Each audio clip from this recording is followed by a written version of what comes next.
Hello and welcome to An Image is Worth 1,000 Words. My name is Rob, and don't forget to check out the rest of my blog posts on my website at robhextall.com. Hello, my name's Rob, and in this week's An Image is Worth 1,000 Words, we're going to talk about seagulls, chips. We're going to talk about ice cream and chihuahuas. What a mix, huh? Before we start, we need to make very clear that this is a crisp, not a chip. But that's because I'm British. In British English, we say crisp. In American English, they say chip. But a chip, or chips, for British people are French fries for American people or American English speakers. So it can get confusing. Fish and chips, guys. You know what I mean.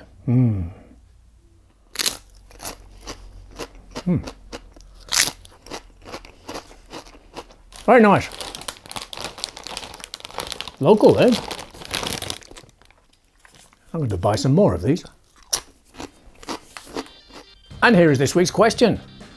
Have seagulls ever stolen your food? Before you start, check that you understand this vocabulary. Pause the video to make sure that you understand everything.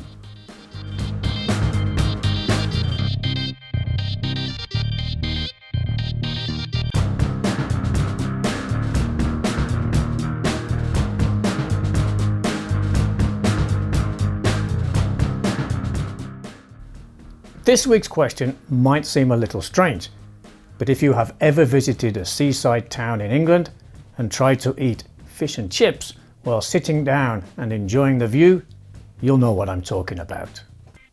This week's photo shows two well-fed herring gulls perched on a roof that overlooks the beach and promenade of Whitby, a popular tourist destination and fishing port in the north of England. I remember reading signs all round town saying, "Please don't feed the seagulls!" And in the short time that I was there, I saw several instances of groups of gulls surrounding a bench as holidaymakers munched on the town's world-famous chips. The tourists inevitably got increasingly anxious as the birds fought amongst themselves to gain the best position to lunge at any morsel that was offered or that fell to the ground.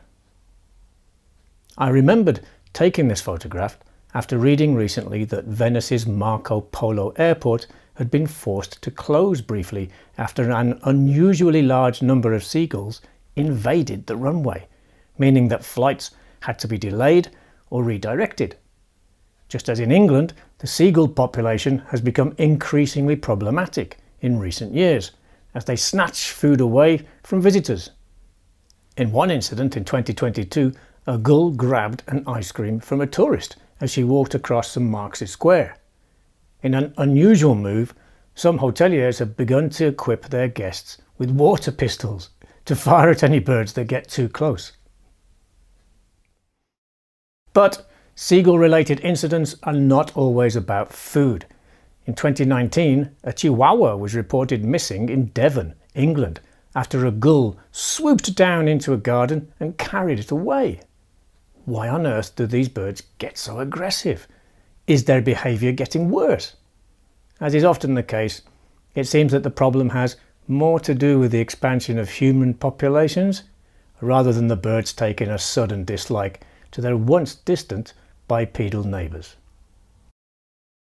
Seagulls are most aggressive in summer when their chicks are learning to fly and make their first excursions away from the nest. These young birds may end up on the ground, far from home, such as in someone's garden, and will need their parents to protect them until they have the strength to take off and fly back to mom and dad. A couple in England once reported that they couldn't leave their house for days because a pair of gulls, whose chicks had fallen out of a nest on the roof into the garden near the front door, would dive bomb them every time they tried to leave. At any other time of year, gulls will only get aggressive when they are competing for food, and humans are increasingly leaving food in areas that have become attractive to these clever and resilient birds. A seagull's natural habitat is the coast, on cliffs. But our ever larger cities are full of high places to perch and nest.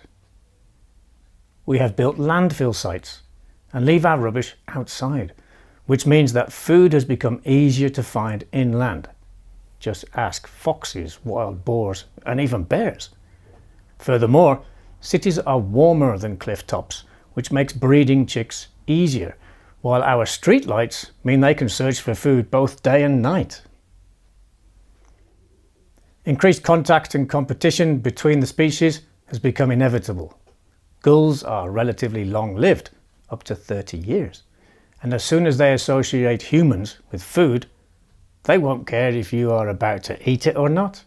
In their minds, they're not stealing anything. They are just getting to it quicker than you are.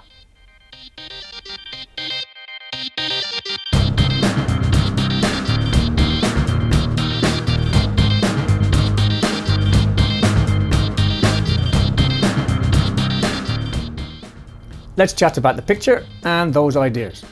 Number 1. Describe the picture in as much detail as possible.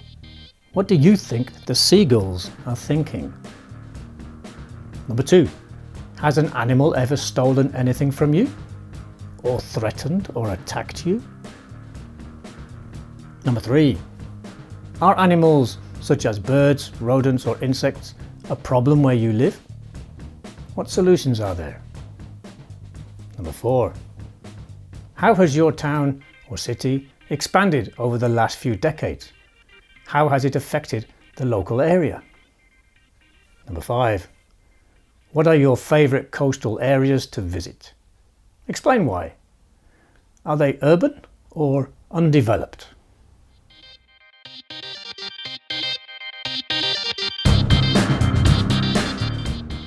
And here's a quick activity for you. Imagine that you are a seagull. Think about all the different places in a city where you can find food. Now, as a human, decide how you can make those places, if necessary, less accessible to scavengers. Thank you for watching. I hope this was useful. Have a great day, have a great week, and have an absolutely fantastic weekend. Bye!